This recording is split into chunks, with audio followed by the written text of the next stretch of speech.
खुलुमबाय नोंथांमोनखौ बयखौ बरायबाय दिनै 28 आगस्ट 2023 बाराया जाबाय समबार फैदो दिननि खौरांफोरखौ बेखेवनोसै।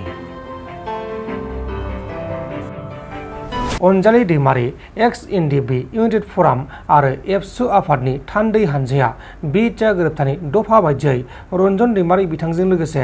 बारगु एनडीएफबी बिथांमोनखौ जोबथेसालिनिफ्राय उदां खालामनाय आरो बिटिआर गोरोबथानि दफा बायदियै आद्रा थाबावनाय एक्स एनडीएफबीफोरनि मोननो गोनां मोनथायखौ बेफोर आयदाखौ लानानै आसाम सोरखारनि चिफ मिनिस्टार हिमन्त बिश्व शर्मा बिथांजों गुवारै सावरायलायदों।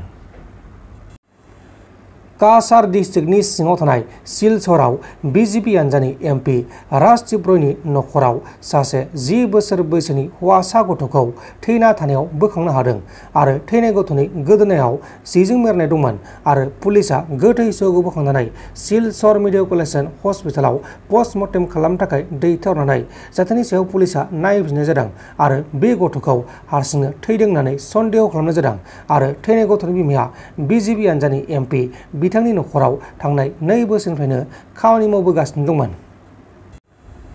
शिबसागर जिल्लानि सिङाव थानाय नाजिरायाव सासे आइजो पुलिस अफिसारा गावनि नखराव खामानि मावनो लाखिनाय हिन्जावसाखौ दै गुदुंजों सारनानै इनाय खालामबाय थानायनि जाहोनाव हिन्जावसाया सहायनो हायैयाव पुलिसनो केस होदों आरो बेनि सायाव पुलिसआ नायबिजिरनाय जादों। दै गुदुंजों सारजानाय हिन्जावसानि मुङा जाबाय अनिमा प्राजा आरो जाथायखौ खालामग्रा दायनिगिरि आइजो पुलिस अफिसारनि मुङा जाबाय सुबा लक्ष्मी दत्त। दा बे जाथायनि सायाव नायबिजिरनाया सोलिगासिनो दङ।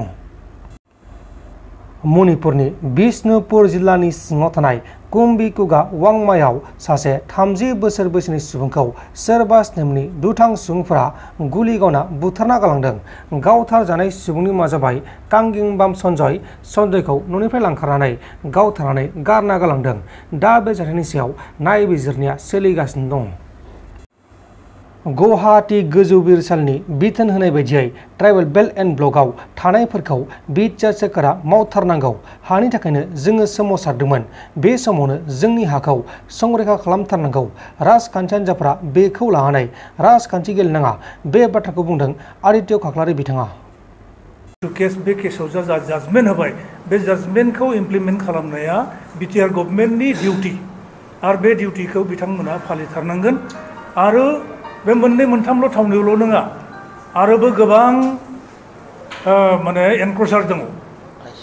बिटिआर एरियायाव 11 ट्राइबेल बेल्ट 8 ट्राइबेल ब्लक दङ। टोटल 19 ट्राइबेल बेल्ट एन्ड ब्लकआव गोबां एनक्रोचार दङ। नन प्रटेक्टेड क्लास अफ पिपोला बिसोरो आवग्रिनानै लानानै दङ। फर्सफुलि हाफोरखौ आवग्रिनानै लादों। बै एनक्रोचमेन्टफोरखौ जा रिमुभ खालामनो थाखाय हाइकर्टआ जाजमेन्ट होदों आरो बेखौ बिथांमोना मावफुंनो थांनायनि बेलायाव बेखौबो नायनांगोन जाहाथे जोंनि प्रटेक्टेड क्लासफोरखौ जाहाथे टाच खालामा, जोंनि बर'फोरखौ जाहाथे टाच खालामा, ट्राइबेल माहारिफोरखौ जाहाथे टाच खालामा आरो जायफोर सुबुङा ट्राइबेल बेल्ट ब्लक कनस्ट्राक्शननि बा कनस्टिटिउसननि आगोलनिफ्राय थानाय मानसिफोरखौबो बिथांमोना टाच खालामनो हानाय नङागोन। आरो सोरबाफोर जुदि एनक्रोच खालामदों ट्राइबेल बिथांमोननो लेन्ड हानि पाट्टा होनायनि बेबस्था लानांगोन। फरेस्ट राइट एक्ट इमप्लिमेन्ट खालामनानै फरेस्टआव थानाय ट्राइबेलफोरनो as per the recognition of scheduled tribe and other traditional forest dwellers recognition of forest right act 2006 बायदियै बिथांमोननो हानि पाट्टा होनांगोन, हानि सत्त होनांगोन। आरो ट्राइबेल बेल्ट ब्लकआव जुदि सोरबा ट्राइबेल नफा ननै जुदि दोङोब्ला एनक्रोच खालामदोंब्ला बिथांमोननो हानि पाट्टा होनायनि बेबस्थाखौ खालामनांगोन।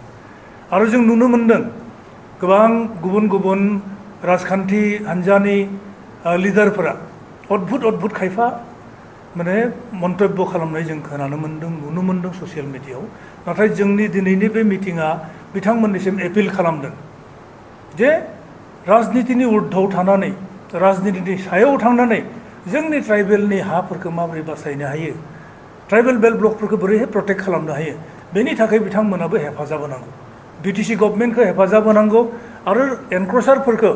एभिक्ट खालामनानै बेनिफ्राय डेपर्टेसन खालामनायनि मोनसे बेबस्था खालामनो थाखाय दिनैनि बे मिटिङा जोङो गभर्नमेन्टखौ डिमान्ड खालामदों। आरो जों आसा फालिदों जे बिटिसि गभर्नमेन्टआ थाबैनो एभिक्सन ड्राइभ खालामगोन। जों नुनो मोन्दों दि गुवाहाटी हाइकर्टनि जिखिनि नटिस बायदियै बे समाव एभिक्सना जानांगौमोन, फोस्रांखांनाया जानांगौमोन। नाथाय बे टाइमा बारलांबाय नाथाय गभर्नमेन्टआ दिनैसिम बे खामानिखौ मावाखै बिसि गभर्नमेन्टआ दा बिनि सायाव नोंथांमोना मा आखा दं दा PIL नि जाजमेन्टनि डिउरेसन होआखैमोन जे एसेबां टाइमनि बिथोरावनो एभिक्सन खालामनांगौ होननानै बे केसा कन्टिनिउ जागासिनो आरो बे जाजमेन्टआ दासिमबो एक्जिस्ट खालामो गतिके BTC अथरिटिया सानब्लानो एभिक्ट खालामनो हायो आरो दाथ' इन्सट्राक्सन दंखायो प्रिन्सिपाल सेक्रेटारिनि इन्सट्राक्सन हरदों एक्सन टेकेन रिपर्ट बिहरदों कोर्टआ गतिके जों बिथांमोनखौ सापर्ट खालामदों नोंथांमोना गो एहेड थां नटिस सार्भ खालामब्लाल' थानो नाङा एभिक्ट खालामनांगोन गासैखौबो एभिक्ट खालामनांगोन आरो ट्राइबेल बेल्ट ब्लकखौ प्रटेक्ट खालामनांगोन आरो बे ट्राइबेल ब्लकखौ गोबां हा बिटिआरआव आरो बे हाफोरखौ लानानैनो दिनै BTC जाबाय BSC जाबाय फार्स्टआव depending on the tribal belt and block land of the tribal belt and block बे ट्राइबेल बेल्ट ब्लकनि हाफोरा 47आवनो प्रटेक्ट खालामदों गोबां ट्राइबेल मानसि थानायखाय गोबां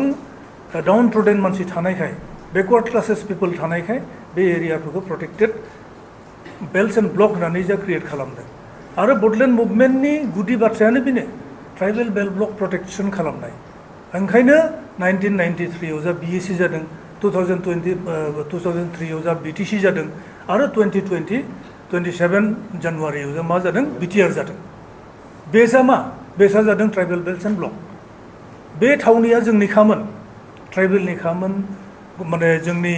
एबरिजिनेल मानसिफोरनि हा हुमोन गतिके बे हा हुखौ बासायनाया दानि BTC अथरिटि BTC गभर्नमेन्टनि प्राइम माने डिउटि जों नुनो मोनो जे बेखौ लानानै माखासे राजखान्थि हान्जाफ्रा सोरबाया थानो मोनो सोरबाया थानो मोना बेफोरबायदि राजखान्थिजों फाव खालामबाय थानो मोनो दा बिनि सायाव नोंथांमोनहा ट्राइबेल सुबुं हिसाबै मा बुंनो सानो ट्राइबेल बेल्ट ब्लक कनस्टिटिउट खालामनायनि आगोलनिफ्राय जायफोर सुबुङा बै हायाव दंमोन बिथांमोना लिगेल बिथांमोना हा मोनगोन हानि राइट्स मोनगोन किन्तु आफ्टार कनस्टिटिउसन सोरबा जुदि फैदोंब्ला बे एनक्रचमेन्ट बै एनक्रचारफोरखौ होखारनाय बाथ्रासो बुंदों जोङो लिगेलि थानायफोराथ' थानो मोनखाबाय बिफोर क्रिएसन बेल्ट सोरबा जुदि दङमोनब्ला बे थानो मोनखाबाय आरो बिहा राइट्स दंखायो बे बनाफाइड जोङो वी आर डिमान्डिं एभिक्शन अफ द नन बनाफाइड पिपल नन प्रोटेक्टेड पिपल दोज हु have come after creation of द बेल्ट जों बैसोरखौसो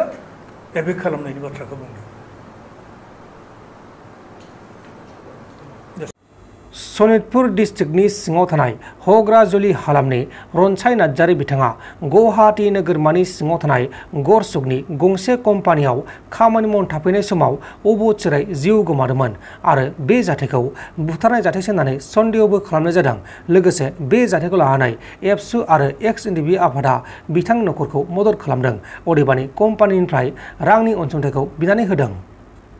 जोंनिफ्राय XNDBनिफ्राय जों तदन्त खालामदोंमोन बिथाङा मालाबा थैनो होननानैबो लोगोफोरनि सिङाव बुङो होननानै जों खोनानो मोनदों आरो जों जि जायगायाव थांदों माखासे माने लोंनाय निसा आरो जाय दिनै नाख्लाय जादोंना माबा मोनसे जानानै थैदों जों बेखौ बुंस' हानाय नङा बिनि थाखायनो जायफोर जोंनि बर' सेंग्राफ्रा बा जोंनि बर' सोरबाफोर गुबुन जायगायाव थानानै गुबुन कम्पानिफ्राव मावलाबायनाय लोंला जाला आरो माबा मोनसे जायोबा गावखौ सुइसाइड जानायनिफ्राय जानगार थायोबा मोजां दिनै जाय मानसिया जुदि गावनि गोसो जानानै जुदि थैदोंबा बोसोरसे जायो गथ'खौ दिनै बे गावनि अनसुलि बिसिजों दिनै आलाय सिलाय दिनै जाय थैनानै थांबाय बे मानसिया दिनै आलो गोजोनै दंहैयो ना सुख सान्थियै दंना गैया जों दिनै बुंस' हाया जाय मानसिया दिनै गथ' सासे आरो हिन्जाव थालांदों बिनि संसारा माबायदि जालांगोन जों दिनै जोंनि माखासे रायजो राजाफोरनि बा गावनि गोसो गोरबोआवसो दंसै बिनि थाखायनो जोंनि खाथियाव जेब्ला जोंनि थाखानाय हग्राजुलि आबसुनि सारमोना फैदोंमोन बाहागो लाफैदोंमोन जथेस्थ बिथांमोना खेबब्रै खेबबा फैसेयावबो बिथांमोना जेबो माबायाव कम्पानिया रेसपेक्ट होयैयाव गुवाहाटीयाव थानाय XNDBफोरनि खाथियाव फैनायाव जों खावलायदों बिनि उनाव जों खावलायखांनायनि उनाव जों थांनानै जथेस्थ गुवाहाटीनि गरसक थानायनिफ्राय जों माखासे जथेस्थ जों रेसपन्ड बा जोंनि माखासे सावरायनायाव गरसक थानायाबो जोंखौ एसेबाबो हेफाजाब मोननायखौ जों मोनदों बिनि थाखायनो दिनै सावरायै गथ'आ बा हिन्जावा माबा मोनसे सोलिनो थाखाय माबा मोनसे जों गुवाहाटीयाव थानाय XNDBफ्रा कम्पानि मालिकनिफ्राय बा कम्पानिनि मानसिफोरनिफ्राय जों बिनानै माबा मोनसे गथ'खौ देरसान्दि बा सोलिनो हानाय आरो डेड बडिखौ लांनाय टाइमाव आरो बर'नि माखासे नेम निथि बेफोरखौ फालिनायाव माने थाखा फैसा एसे दाहार जादोंमोन बेफोरखौ माने मारिनो हानाय आरो न'खराव एसेबाबो सोलिनो हानाय जोंनि गुवाहाटियाव थानाय एक्स एनडिएफबि आरो न'खरनि आरो जायफोर बिदा फंबाय जायफोर समाज सिबियारिफ्रा फैनानै जयै जोङो साक्सेसफुल जाबाय होननानै जों थैनानै थांनायखौ जों बुंनो हाला दा जि सोलिनो हानाय एसेबाबो जों माने हरनो हानायखाय जों गोसोखौ सान्थि मोनदों बेखिनिखौनो जोंनि माखासे गुबुन गुबुन सेंग्राफ्रा कम्पानिफ्राव दङबा गासैबो लोंनाय जानाय माखासे निसाखौ एसे जानगाराव थायोबा मोजां जागोन होननानै आं खावलायहरो जाहाथे बेबायदि आलाय सिलाय अबेबा कम्पानियाव थैगोमालाबायनाया जोंनि थाखाय दुखुनांथाव बिनि थाखायनो दिनै जों एसेबाबो बिना हरनायखौ थाखा हरदोंबाबो जोंहा गोसोआव गोजोननाय गैया बोसोरसे जाय गथ'खौ दिनै नागारलांबाय बे समायना संसारनिफ्राय दिनै जाय मानसिया गावनि न'खराव ओंखाम खबसे मोनजादोंबाबो हाजिरा मावनानै दिनै गावनि हौवाया दिनै गावनिफ्राय जानगार जालांबाय बे गथ'निफ्राय जानगार जालांबाय गावनि हिन्जावनिफ्राय जानगार जालांबाय गावनि गामिनिफ्राय जानगार जालांबाय गावनि जाथि खुरमानिफ्राय जानगार जालांबाय दिनै जायफोर दङ बिथांमोना बे जाय फंबाया थैदों बिनि थाखाय दिनै जथेस्थ' गावनि माखासे नेम निथिखौ फालिनानै दिनै बेखिनिखौ माखासे कम्पानिनिफ्राय मोननायखौ नाजावनाय जाबाय बेखिनिखौनो बयनिसिमबो फोरमायहरनाय थाबाय नोंथांमोन दिनैनि खौरांफोरा बेखिनिल'मोन बेखिनिसिम नायनायनि थाखाय नोंथांमोननिसिम रोजा रोजा साबायखर गोजोन्थों एसेनोसै जै बर' हारिनि